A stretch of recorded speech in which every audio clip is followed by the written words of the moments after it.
Pen benakan san Presiden ke Amerika Donald Trump ban sengai hirtmaya ke Iran kumba san sengi. Kad badang ya kriwet kispai ke Israel haduk mentak sengi ningkong da kastraj ke Iran. Kam ki khobor ba mojtaba Khamenei udang rekop hagi krem ki bangkar Iran. Kad ba kentaj kispai RGC ba kladon kum kata ke jie keren bat ke Amerika kumbalakam da Presiden Donald Trump. Kalong ke kubor ke balapan kendit ya ke pertehi barok kawai hadin bau Presiden jongkeri Amerika Donald Trump ulah pelaj ya kene ke jingthok mentah ke janmit singinekong ke ar pulai terik leber ar hajar ar pohonriu namar dang hakine ki sengi ki baladep Donald Trump ulah maham teng ya ke Iran da ke bau ulah aiporu sapu prakenta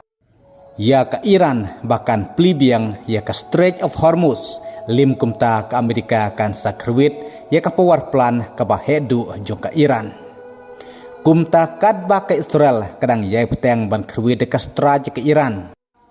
kata kum kan nong keliang halor ke jing ternam ding jong ke Iran nadu kamit sengis saja kad ba ka bala penkendit menta kadai ke jing pemenaken san jong Presiden Donald Trump da ka baong ba ke Amerika kan sange ban straj ke Iran san sengi namar ka jing keren kalong ka baseso ka jing tho ka bala penmi da Donald Trump ka tho rukumne ngadap ta ka jing kemen ban pentip ba ka United States of America bat kari Iran kladon ka jing keren ka bas ngutu jingmut ha kine ki asngi baladep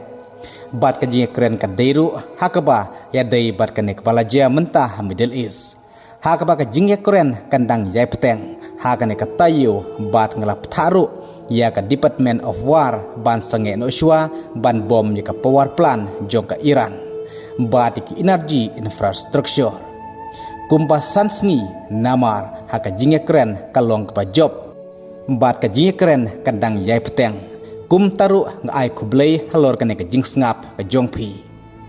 watla Donald Trump ulah kam bakladon ka jinge keren bat ka Iran hadu ba Donald Trump ulah penbena ban sange hirtma ya ka Iran sansngi Henry nakaliang jong sipai RGC pat kilakam bakam padon satia kum kota kejingnya keren Henry namar ba ke Amerika klating ya kejing benpai kela jong ke Iran ladakan kerwit ya ke power plant ke bahedu jong ke Iran kumta ke Amerika kelasang eno bandang peteng ban bom ya ke Iran lakam sipai RGC namar ke Iran ru kelab berngem ban benpai kela ya ke Amerika lada ke tang syukerwit ya ke power plant barkan kang no sendon ya ke Strait of Hormuz ke Iran kala kampat badai bau Donald Trump mulating na kata kadau nurcu ban krewit ya ke power plant jong ke Iran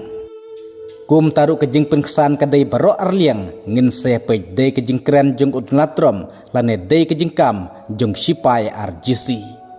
kum taru ke ke bandang jan nang nei syakmat tongen api kuwe pat ki kubor ki bandang wa kublai sibu